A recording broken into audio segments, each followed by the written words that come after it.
Everyman Driver Nation, I got 3 words for you: eternal, blue, and mica, followed by a booyah.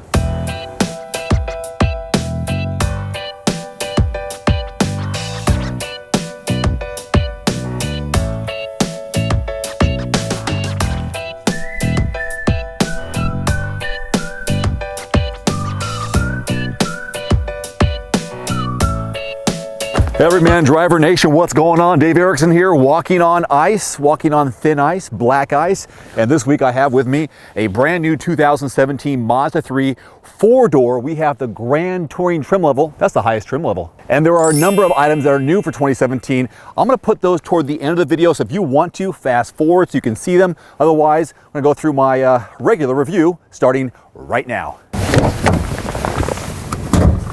So standard for 2017, which is one of the new features you can fast forward and look at, we have a 2.5 liter 4-cylinder.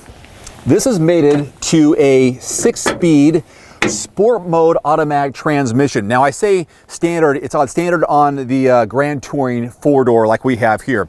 So there's 184 horses, 185 pound-feet of torque, front wheel drive as you might assume, as opposed to the Mazda Miata which I had last week, which was rear wheel drive. Gets around pretty decent here in the weather. We are rolling on 18-inch alloy wheels, and these are outfitted with Bridgestone Blizzak tires, which have been pretty helpful with the snow and ice this week. If you don't know, Mazda uses what they call their Sky Active technology. All the information about what that means on everymandriver.com within the full outline and review of this car. I want to talk about fuel economy, but for that, let's go inside so I can show you the odometer and what I've been doing this week.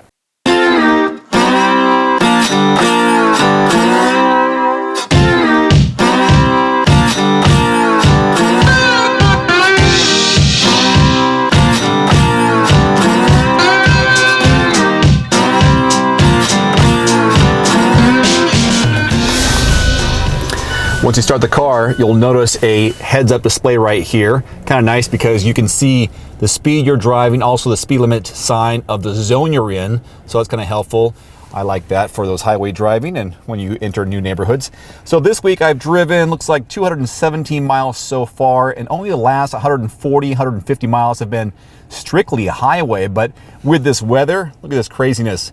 I don't think we had a really good true indication of what this can get in real world driving besides what Mazda says. And Mazda says it gets 27 on the city, 36 on the highway with a mixed driving number of 30. And we have got just under, 26.7 in mixed driving. Yeah, it's cold, 26 degrees right now. So I haven't had a real good chance to get anything true because of this crazy weather. I was going to do this off camera, but I figure might as well just show you what I'm doing. Cargo volume demo. I've got a bunch of stuff. Obviously, you can open the trunk just below the Mazda icon. There's a backup camera right here. There's also a button just left of the steering wheel to open the trunk gate or lift gate. And there's also one on the key fob. Press and hold down the button and you can open the lift gate as well. Anyways, here we go. So back here, you've got 12.4 cubic feet of volume behind this back row of seats. It's actually, it feels like a lot more than that. I'll show you as I demo this. It's the Christmas season, so I've got some gifts that I've been shopping for. You may have seen this in a previous video. This is my light kit for doing video interviews.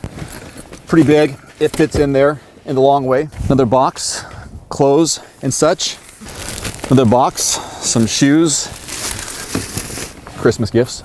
Another tripod, gloves. So that's what we're looking at for cargo volume. And of course you can put a lot more in there, a couple more duffel bags.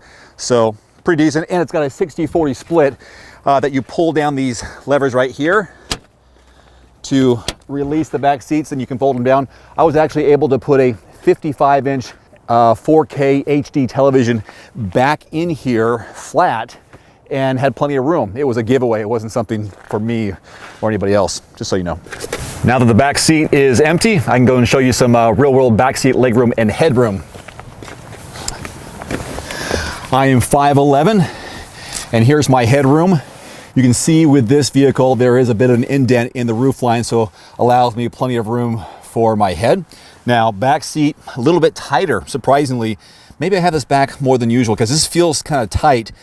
This was my last driving position, which, yeah, I have been driving like this. So, you know, not much room between my knees and the back of the seat. But I do like these leather surface seating, ventilated seating. There's a container behind the passenger seat, but not behind the driver's seat. It's kind of strange, but oh well. And you got cup holders in these back doors in the sides, as opposed to having one right here in the middle. Now, this does fold down here.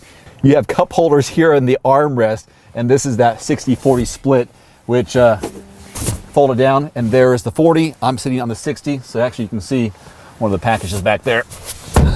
And you have 4 blank handles and a sliding sunroof, which I always like. It also helps for my camera angle. All right, let's get out of here.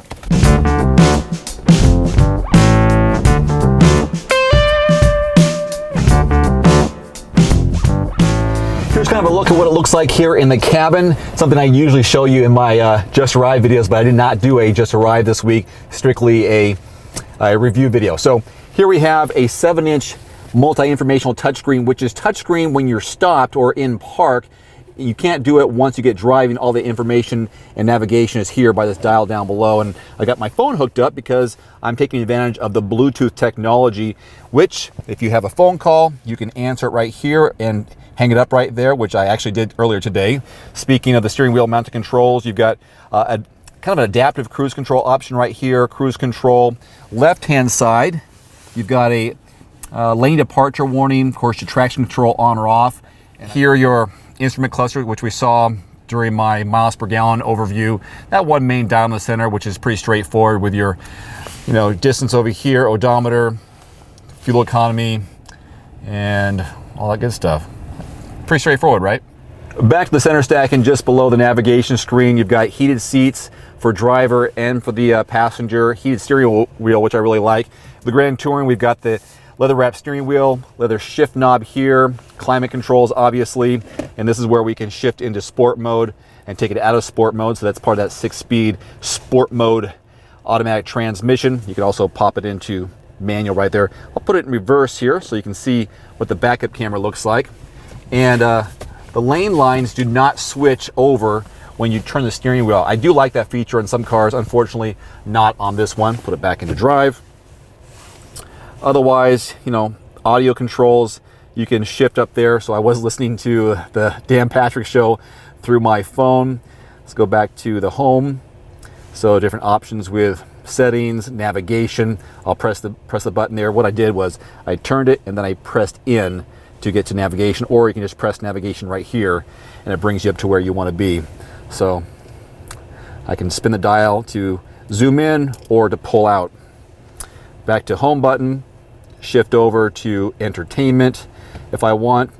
There's also audio sources, so if I press the button in, press in, it's going to give me some options here of what I want to listen to, and you'll see there's my Bluetooth, so I have it hooked up so I can listen to what's on my iPhone. Pretty nice, right? And this right here is your automatic park brake. You pull it up to engage it, and you'll see the light right there. Press it in, takes it out of parking brakes so you can get going. Anyways, one more time, pull up, it lights up, and you'll see it right there in the instrument cluster, okay? Everything else is pretty straightforward, and learning curve is pretty quick on how to work this navigation button for your infotainment screen. Pair of cup holders here. There's also a little bit of storage in the door. I wouldn't call it a cup holder, but you can put some stuff in there. And I like this. Some door handles go all the way through. I like this so you can put your keys or change right there and don't have to worry about losing them. All right, that's kind of your quick tour of the interior of the cabin.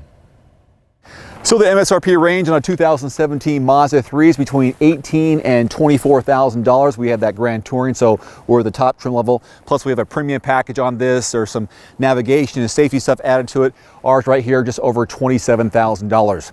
Mazda's motto is driving matters, and I highly encourage you to get behind the wheel and test drive one for yourself so you can experience what their SkyActiv technology is all about, how it handles, because this is one of the best cars out there to drive, and definitely worth a look. And of course, get out there and drive one yourself. Go to a local dealership and do your thing.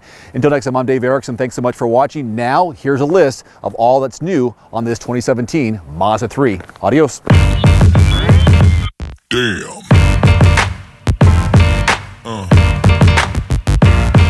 Yeah. Yeah.